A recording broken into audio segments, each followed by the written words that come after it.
A monster makes a house call in the quiet suburban neighborhood of Petersburg, Virginia.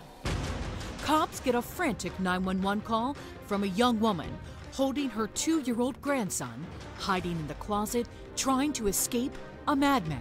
911, what is the emergency? By the time police arrive, the house is engulfed in flames.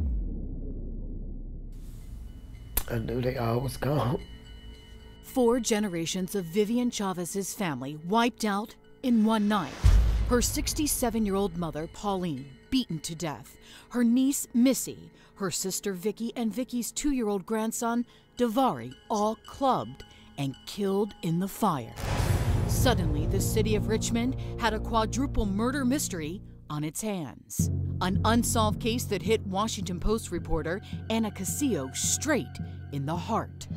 She was sort of angelic in a way. Anna isn't just a reporter. She knew and loved Vicky Chavez. Vicky took care of Anna's elderly mother at a senior facility. She grabbed me by the shoulders, she looked me in the eye, and she said, "I will take care of your mother. I promise you, your mother is safe with me." Anna is devastated by the murders of Vicky and her family. It's very similar to another sensational quadruple murder not far away in Washington, D.C., nicknamed the D.C. Mansion Murders. That story dominated the headlines.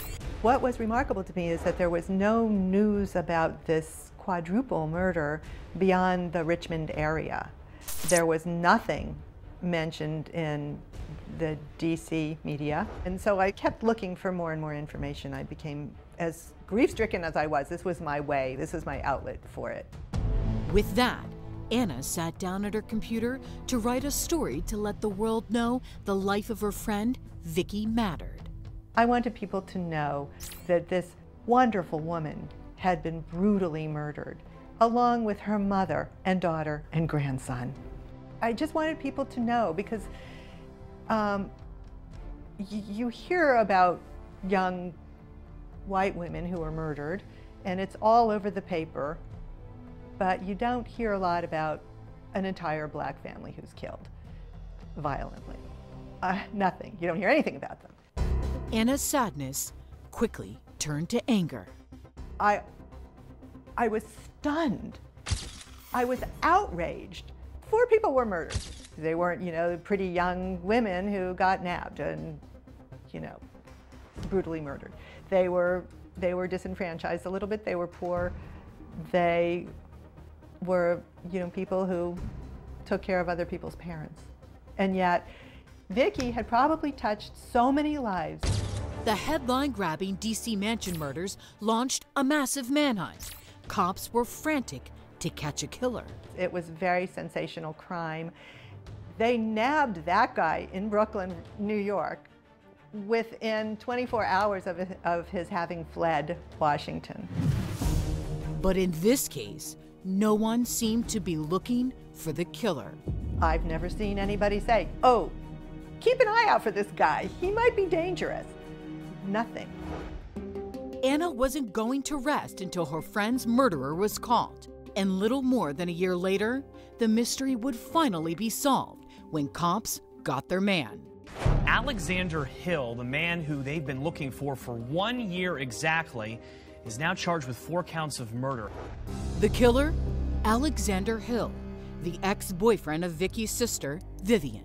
When you found out they did get Alexander Hill, I started to scream, "They got him, they got him, they got Vicky's killer," and I burst into tears.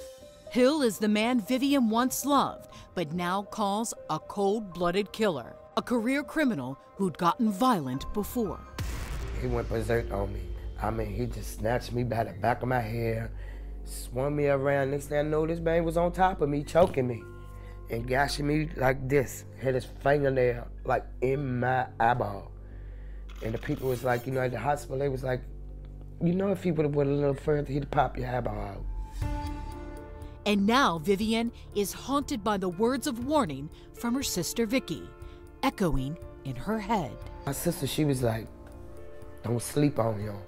She was like, "Vivian, please don't sleep on him because I got this man coming in and killing all our ass." Vivian reveals her sister was afraid of Hill from the start. It was disgusting. Once Vivian realized that she could not stay with him anymore, that really increased his violence. They were scared. I know Vicky was scared. I know Vicky was trying to protect her sister. Vicky told me, and this is what I would expect from Vicky, would sort of just stand up to him and yell at him and give him what for and protect her sister and that household. Tragically, it may have been Vicky's courage that got her killed. Anna says she will never forget the tears of the man Vicky left behind. Daniel, Vicky's boyfriend, who stood in my kitchen right after Vicky's murder, just in such grief, such raw grief, and crying and just wept and wept and wept.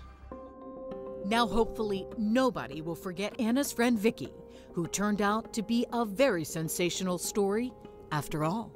I wanted to know what happened to a woman I grew to love and her loved ones. And I wanted just for people to know her name and to know her story. Now, late last year, Hill was sentenced to 12 months in jail for violating the order of protection.